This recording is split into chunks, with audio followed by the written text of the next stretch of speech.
Hello and welcome to the latest episode of Let's Talk ABM with me, Declan Mulkeen, CMO of account-based marketing agency Strategic ABM. ABM is one of the hottest B2B strategies right now, helping companies to win, grow and retain their most important accounts. This podcast allows me to spend some time talking to account-based marketing leaders about their ABM programs and share their insights with other B2B marketers, wherever you are on your ABM journey.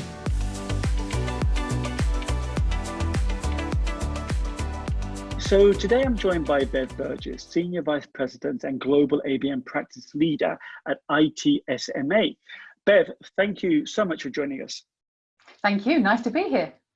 Bev, you've been involved for a number of years in ABM and I mean practically from the outset. And I think you also coined the term account-based marketing. Tell us a little bit about that journey and where it all started. Be fascinating to know. Sure. Well, I was running a dinner actually in London in 2002, and I had 25 senior marketers around the table, and I had Accenture on one side and Unisys on another, and both of them had started applying marketers to specific accounts. And I thought that was very interesting. And the following year, we kicked off a piece of research around what they were doing, what others were doing. And then we codified it at ITSMA in 2003, called it account-based marketing, wrote out the principles that still remain true today. And we've watched it evolve ever since. It's been a really fascinating journey. And how would you say it has changed over the last 15 or so years? Well, it started off very much treating an account as a market in its own right. And it was one-to-one, what we called strategic ABM. And this was really on the principle that, you know, the relationship between two companies is too important to leave to a single account manager. And marketing and sales weren't necessarily working together for the benefit of the clients in that account. So it started there.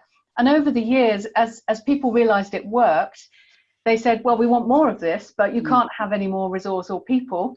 And so the very creative ABM program leaders came up with a one-to-few approach where they clustered accounts who had similar issues and needs. And then, of course, the technology developed to support reaching out to hundreds of accounts with similar issues and needs, and the one-to-many approach started off. And really now people are blending one-to-one, one-to-few, one-to-many in whatever recipe is right for their business. Yeah, and obviously when we were speaking the other day, we were both in agreement that ABM obviously is one of the hottest topics right now in B2B marketing. Why do you think that is? Well, I think right now everyone's trying to stay very close to their customers, and everyone's concerned with keeping resilient customer base, making sure that they survive and then thrive in this kind of evolving normal that we're moving into. And we know that account directors and salespeople can't get out and see those customers.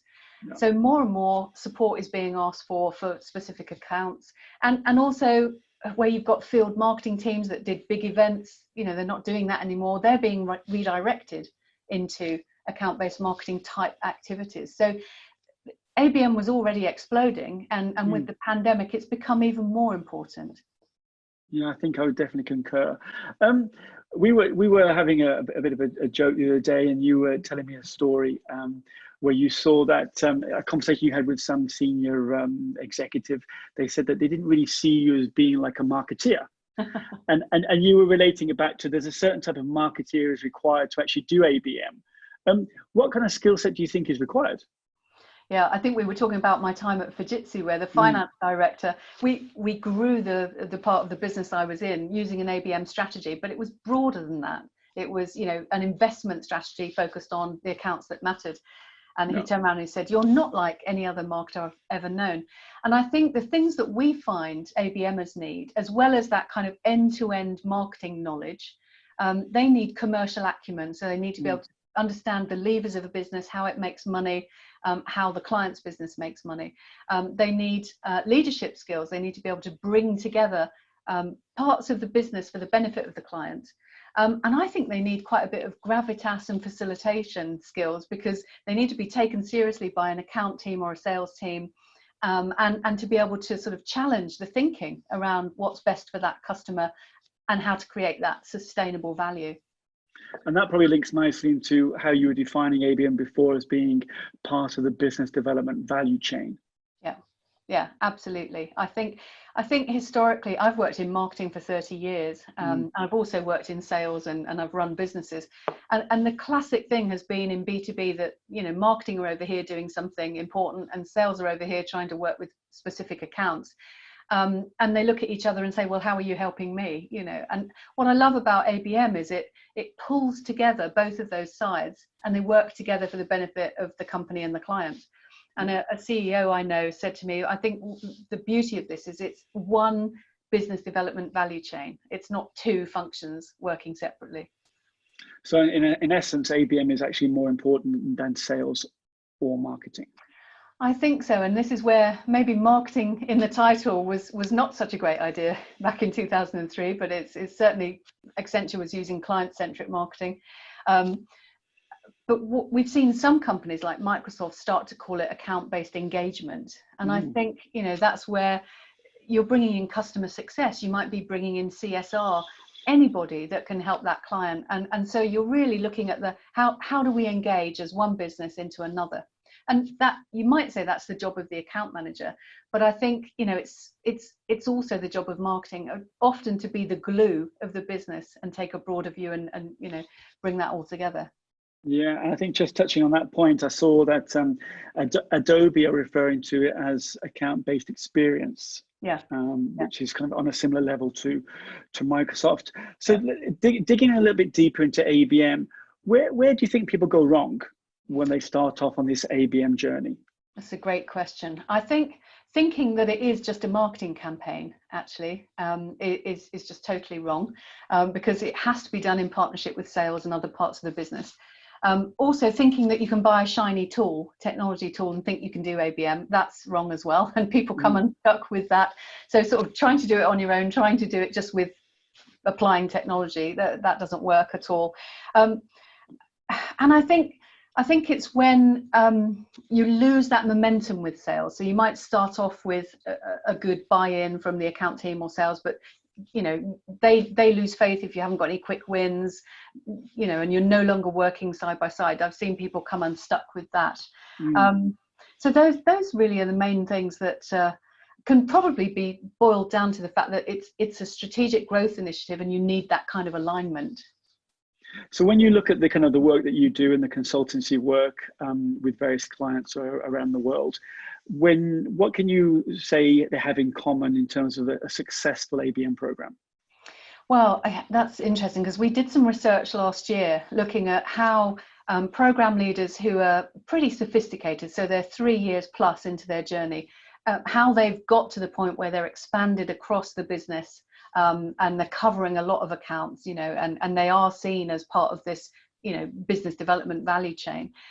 And what we found, there's 7 things basically that you have to get in place and you have to evolve as you go down your ABM journey. And the first one is that alignment I was thinking about. So are you aligned with sales? Are you aligned with the strategy of your business? Second one is objectives and metrics. Have you got the right kind of goals and KPIs that matter to the business? Then you come on to account selection, which is really important. So how do you select accounts for the program and how do you tier them if you've got different types of ABM going on? Then we come on to content and campaigns. Have you got a good approach to that? Can you customize your content? And are you efficient in, omni-channel campaigns? Then we've got program management and resources. So, do you know who's doing it? Is it a bunch of people, that are just doing it on top of their day job, or do you have the right skills and you've got, dedicated resource to it?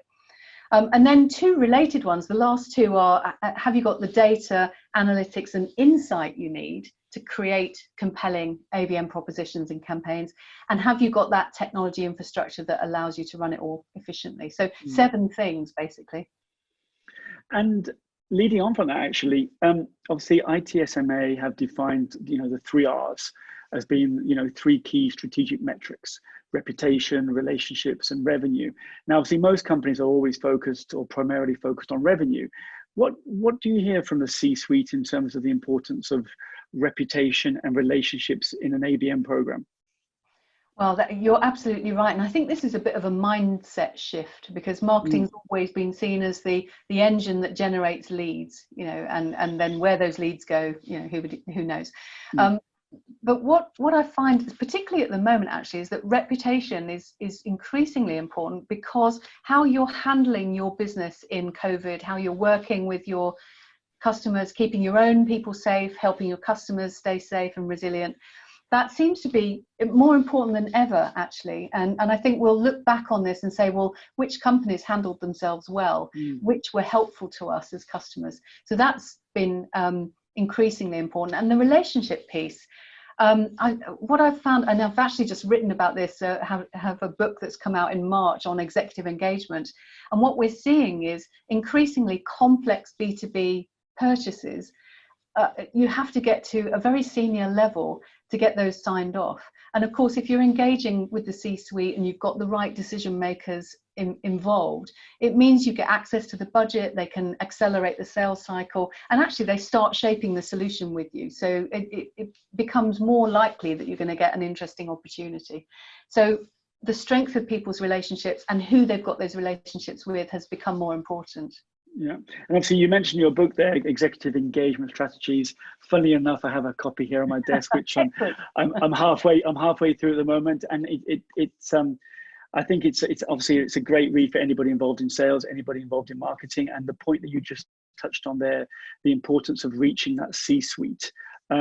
We find in our own agency that the most successful ABM programs that we run are where we have the C-suite involved from the outset. They're part of the decision-making group that actually take a decision to work with us as an agency, and they're involved throughout the life cycle of the ABM program. Those are the ones where we know there is executive buy-in, and they make the program a strategic